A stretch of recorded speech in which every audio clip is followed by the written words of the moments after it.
Hello বন্ধুরা, আজকে আমরা রান্না করে দেখাবো ওলকপি পাতার বাটা। কিভাবে করছি দেখতে থাকুন পুরো ভিডিওটা। তো ওলকপির পাতাটা তো সুন্দর করে বেছে ধুয়ে কুচি কুচি করে কেটে নিব। তারপরে দেখো এদিকে কড়াইয়ের মধ্যে তেল দিয়ে দিব।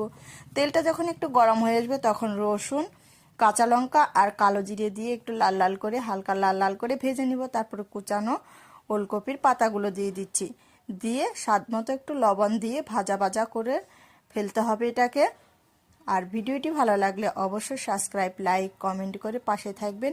এই দেখুন আমি এখন নামিয়ে ফেলেছি ভাজা ভাজা করে। এখন পাটায় বেটে নেওয়ার পালা। পাটায় বেটে নিচ্ছি।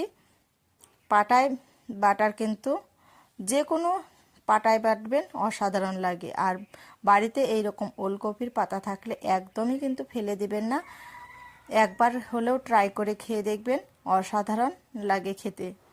তো আজকে তো গরম ভাতের সাথে জাস্ট জমে যাবে। এই দেখো বেটে